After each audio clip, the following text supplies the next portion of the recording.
Welcome back to a new edition of MindFit. My name is Robert Aceves, and I have here Neil Babins. How you doing, Neil? I'm doing great. How are you? I'm doing great. I'm happy to be back and loving doing this podcast. This is our ninth week now that we've been doing it, and we've been getting a lot of really good responses, really good comments from people. Mm-hmm. Thank you so much for listening. And today we have a really cool subject that we both decided to talk about because I think it's really important and interesting to both of us.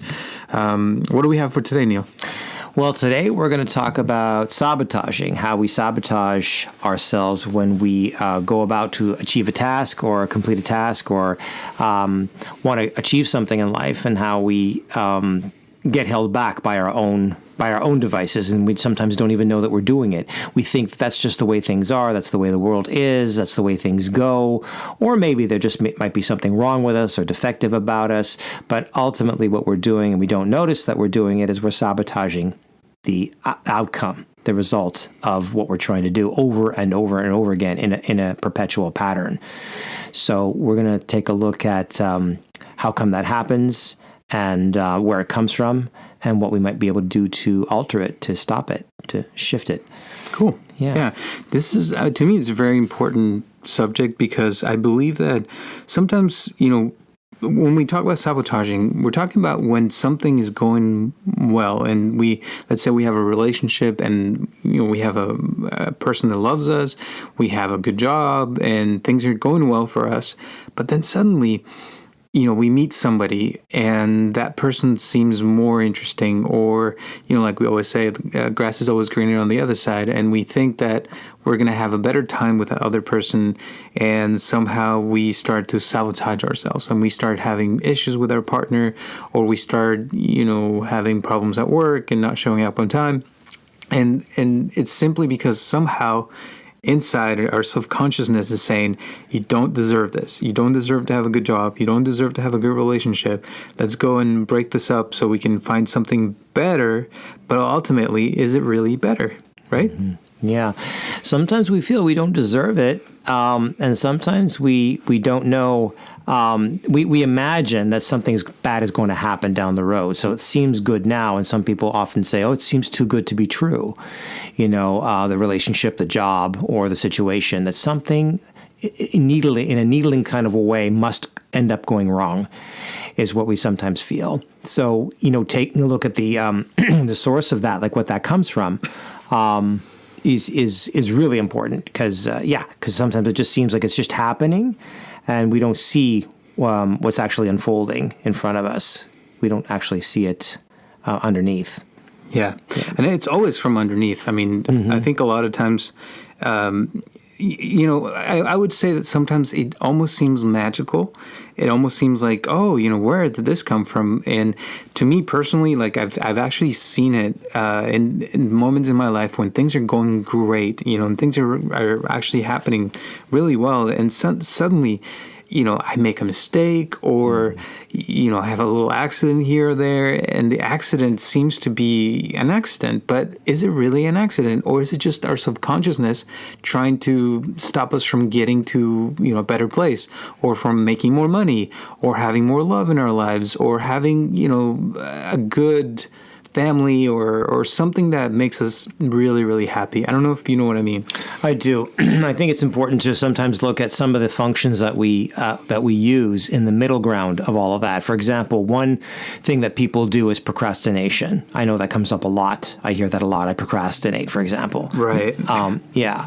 So procrastination, if you take a look at the part of you that procrastinates, if you look at what's directly underneath the procrastination, usually, for example, there's a feeling underneath, a core emotion underneath the procrastination. Mm-hmm. The core emotion is coming from a core belief, a belief about you, a belief about the world, a belief about your future. And the core belief and the core emotion is usually something that you're not directly in touch with yet. You know that it's there, and if you think about it hard enough, you might be able to, trace where it's at, but it's not with you in the room when you're procrastinating. So you just feel like, I just don't want to do this. I don't know why. My mind keeps wandering. Something else keeps coming up. I'm too tired. I don't think I have the mental energy for this right now, or I'll do it tomorrow, or there's something else I'd rather be doing. There's all kinds of things that go on, and we think that's the reason.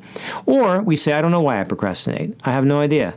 I know why I do it. Because what's underneath, the core belief and the core emotion underneath the procrastination is not with us. It's not integrated with us. It's not present with us in the room. It's there, but it's in the background. And it's controlling us from a place that is not really within our awareness. And even if it is within our awareness, we might say, well, because I'm feeling sad. We don't know what we're feeling sad about. We're just feeling sad, so I don't want to work right now.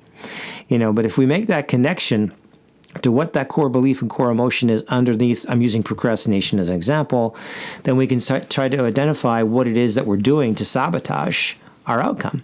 Because if we procrastinate, well, everybody knows what happens next, Right, yeah, exactly. So, and, there's a woman, I believe her name is Amy Cuddy, I think. She has a video or a TED Talk from YouTube, and she talks about how sometimes you get a job and you get to this place and you feel like you don't belong, or you feel like you're just an imposter. The imposter syndrome. Yeah, and you feel like you don't deserve to be there, and so she talks about fake until you make it, and I love this TED Talk, by the way, because she's so good about explaining the human body and this and that. And I have to tell you, right now I'm taking an acting class that I love, and it's an acting class in front of the camera, and it's the first time I've ever taken it because I've always been really nervous to be in front of the camera. And one thing that I love about this class is that I've learned that a lot of the movies and shows that you see on TV, these are people that are just like you and me. They're just regular people who happen to be really good at pretending to be something else. You see a doctor on television is not a real doctor. It's someone pretending to be a doctor, but we believe it. And it feels like they are doctors. But my teacher, who's a casting director, he says that a lot of these people, they're just as scared as you are and I are. They're just as regular as anybody else, except that when they're on camera, they have this thing that he calls the cool effect, which makes them look good and makes them look confident, even though they may not be confident. And so I think to me it's important to know the difference and to understand how sometimes our actions can sabotage ourselves simply because we feel like we don't belong or we don't deserve something, and it's that lack of believing in ourselves that really ends up hurting us more than helping us in the long run. Yeah, well, what it sounds to me like what a lot of the actors get in touch with is that part of themselves that does believe what they need to believe for the take. I need to believe I'm a doctor right now. I need to have a core belief that I really am a doctor right now. And even though I'm feeling scared out of my mind and I might flub this up, or they'll never hire me again, or this is the last movie I'll ever make, or whatever actors might be thinking, they have an ability to shift themselves to that part of themselves that's confident enough. And fake it till you make it works in acting, because you got to get through the take. If you fake it well, terrific, print that, But the thing is, life doesn't always work that way for very long, because if you're an actor who's acting long enough, you're eventually going to burn out on yourself. You can fake it till you make it up to a point, but then eventually that part of you that's doing that is going to get depleted because there's something underneath that wants to be heard that's more organic than what you're doing in the moment.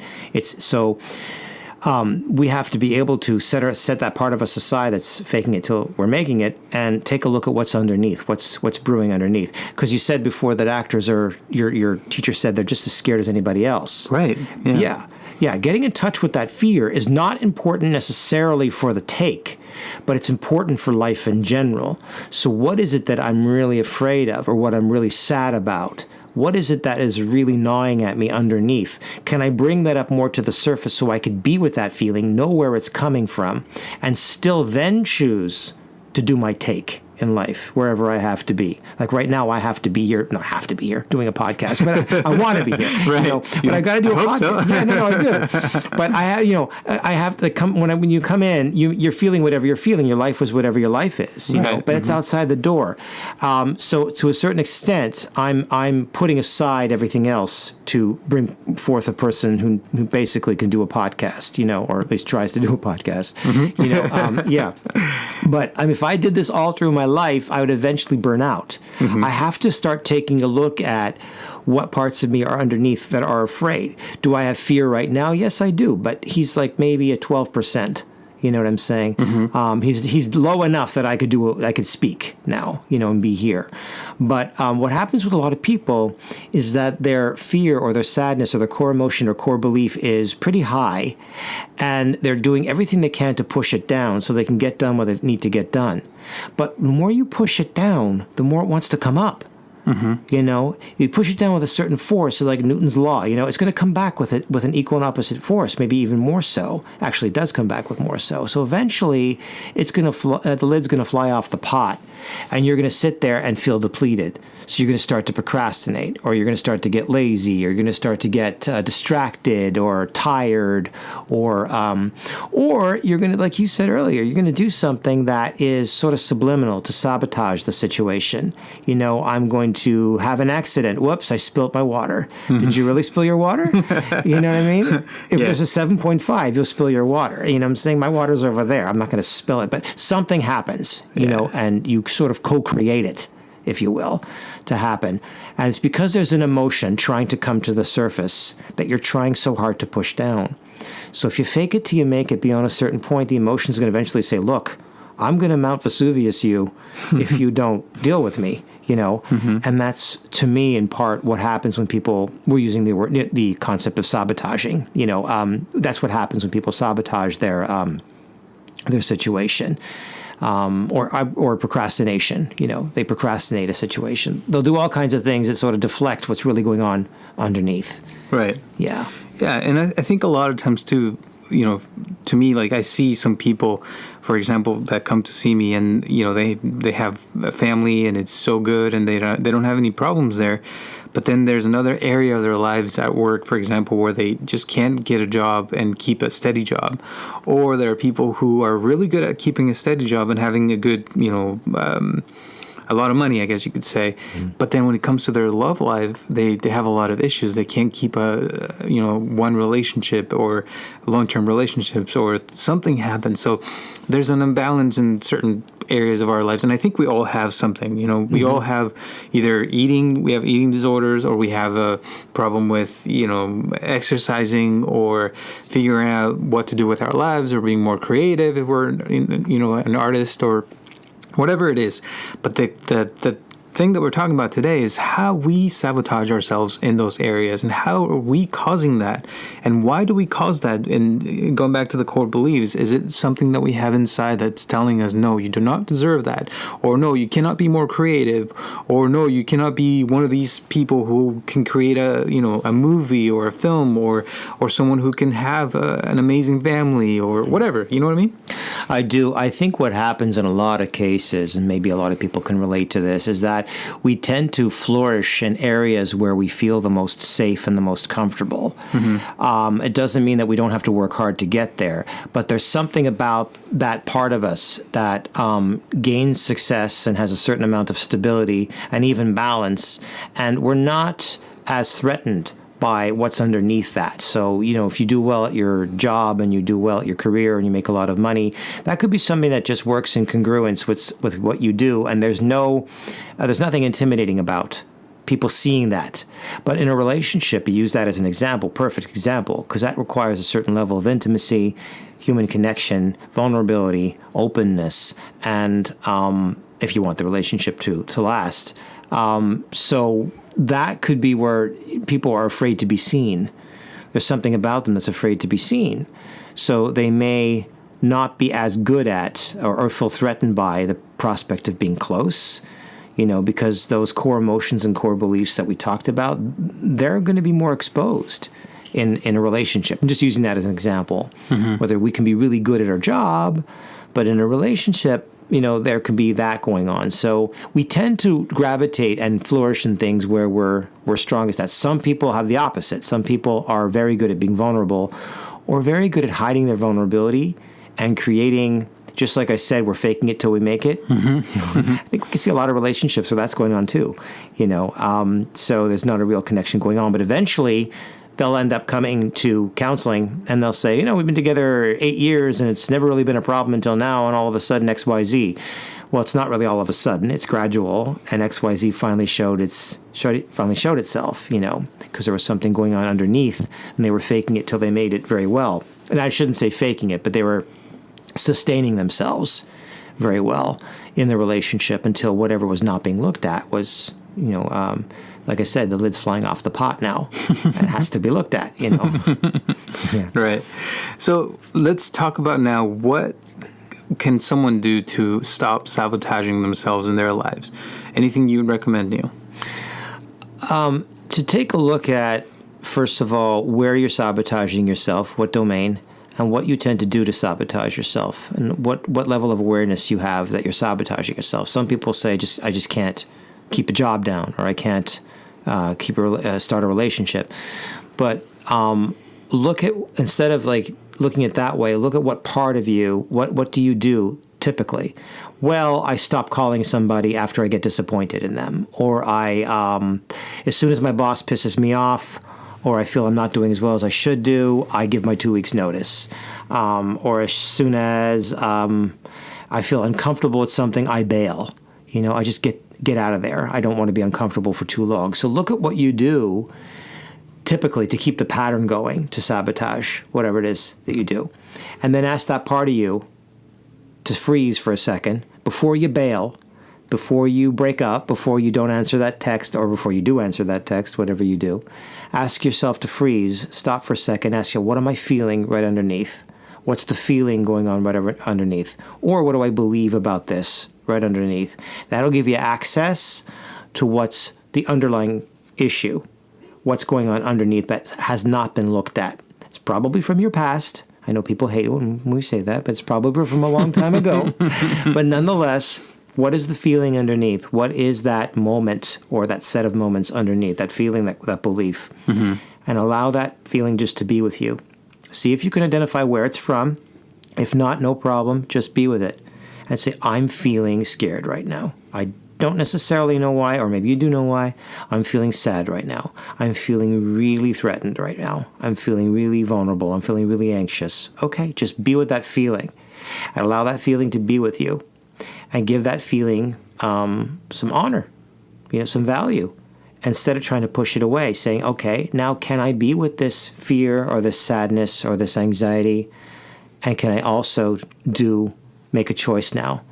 Can I answer this text more mindfully, knowing that I'm feeling anxious? Instead of answering from anxiety, can I answer from my mindful self with my anxiety present? That's a distinction that's important. Mm-hmm. Do I going to answer from my anxiety, or am I going to answer from my mindful self with my anxiety or sadness or fear present? I am afraid, but I'm going to choose, like you said, fake it till you make it. I'm going to choose to be confident right now, or I'm going to choose to make a decision that my fear would not have made. So I'm going to make a different decision or choice based on my mindful application of it. So I think that's the beginning stage. Cool. Yeah. Now, I would also add to that there's really no rules or laws on how to do this. Mm-mm. But I would say that one thing that I found important in my life with regards to this is to be more mindful of doing the changes gradually. So what do I mean by that? Sometimes, let me give you an example with the stock market. There are some stocks that tend to be in certain areas. So, they can be worth between $5 and $6, and they can stay there for a while until something happens in that company, and then somehow the stock either, goes through the ceiling, they call it, and it goes over $6, and then once it breaks that ceiling, then, it could go up to $10 or $15 or $20 or just $7. There's really no limit to, once that happens. But or the same thing happens if it goes below $5. Once it breaks that bottom, it could go even lower. It could go to $3 or $1, or it could just disappear. That you really never know. And so I think the same thing happens with us when life, sometimes we tend to be in a certain area and we tend to stay there until something happens, something triggers us, or, there's some kind of event that makes us go over the ceiling or below the bottom. And so why am I saying all this? Well, I think that when we're starting to change something, or when we were mentioning becoming more aware of, when we start sabotaging ourselves, we have to look at patterns, and what are the patterns that we were creating, and at what point, like you mentioned, do we start sabotaging ourselves? When do we decide not to call that person, or when do we, feel like we don't deserve that? At what point? And when we see ourselves, when we find ourselves doing that, the change could come quickly, and we could just say, okay, I'm going to change my life drastically, or I'm going to start slow, and I'm going to do one tiny little change here or there until I can manage to feel like I deserve something, or like Amy Cuddy says, you start by feeling by standing in a certain position. Instead of standing like you don't deserve something, you start standing like you do deserve it, and practice for a minute or 2 minutes, feeling like you own this place or the room that you're in, and things like that. I don't know if I'm making any sense, but I think it has to do with little changes that we can do right now, with our thoughts, with our body, with our our speech. What do we say? Do we constantly say that we don't deserve this, or do we constantly say I don't know? A lot of people say that I don't know all the time, and they do know. They just choose to say I don't know because they don't want the responsibility. And so understanding that and knowing when you're locking your mind and saying I don't know this, when you do know it, and start changing those little things. Yeah, I often tell people there's an I don't know in there. A lot of people have a part of themselves because I don't know. And they say, well, pretend that you do, or sometimes I challenge it even more and say, I have a feeling you do. Or there's a part of you that's very clear. But I don't know is a safe part that sort of jumps in and says, no, makes it more obscure. So, because, and that allows you to open up that access again. And I like what you said. Little changes do lead to bigger changes. I often, say that's actually a truth that's been evidenced. Little changes do lead to bigger changes. What some people do, though, is they'll tell me, okay, well, I had a great week. I got all confident and I got all productive, and I put on my best suit, and I, either emotional suit or physical suit, and I did a lot of stuff, and then all of a sudden on the 8th day, crash. I don't know what happened, and I don't know, how why do I keep doing that, or I keep then I sabotaged myself, I went out and got drunk and partied, or I didn't finish that project or whatever. I got derailed somehow. And so the thing is that I still feel that as you make that change, you get that new posture you talked about, or commanding the room. Make sure that you're also aware that you also have fear, and that you also have uncertainty, and that's okay.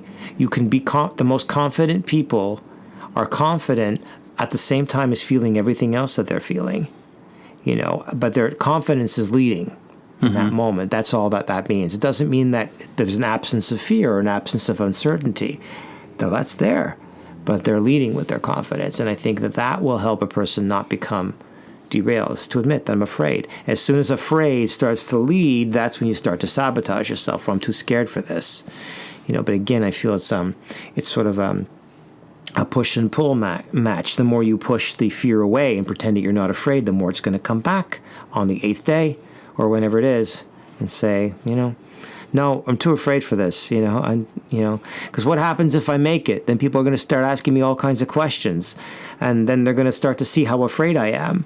It's better to say you're afraid on day one. You are scared. I mean, I'm just as scared as the next person, and I deal with people who have fear all the time in my practice. I have as much anxiety as the next person. He said my anxiety doesn't lead anymore. I don't wake up and get crippled by it, whereas some people come to me, they're in that stage where they do. But I have just as much uncertainty as anybody else, just as much fear as anybody else, probably more sadness than the average Joe that I speak to.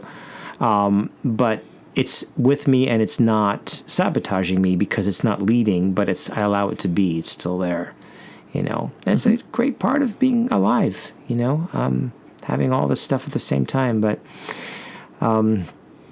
yeah. But all right. Well, the last thing I'm going to leave you all with is an exercise that I tell my clients to practice often, with their meditation. I tell them to just sit and meditate and imagine, the last breath. They're about to die. And, once you die, you really have to let go of everything at that point. No matter how much money you have, no matter how much fame or relationships or how amazing your body is, once you take that last breath, that's it. You're done. You can't take your house with you. You can't take your car with you.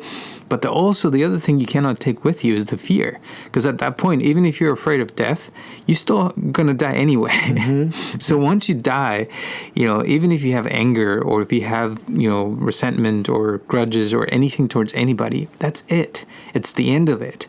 So I tell them to meditate on this and meditate, take deep breaths until they can find peace, and they can find that moment of letting go of everything and really, really letting go of the past, letting go of all the issues they've had, successes, failures, because all of that, when you die, you have to let it go.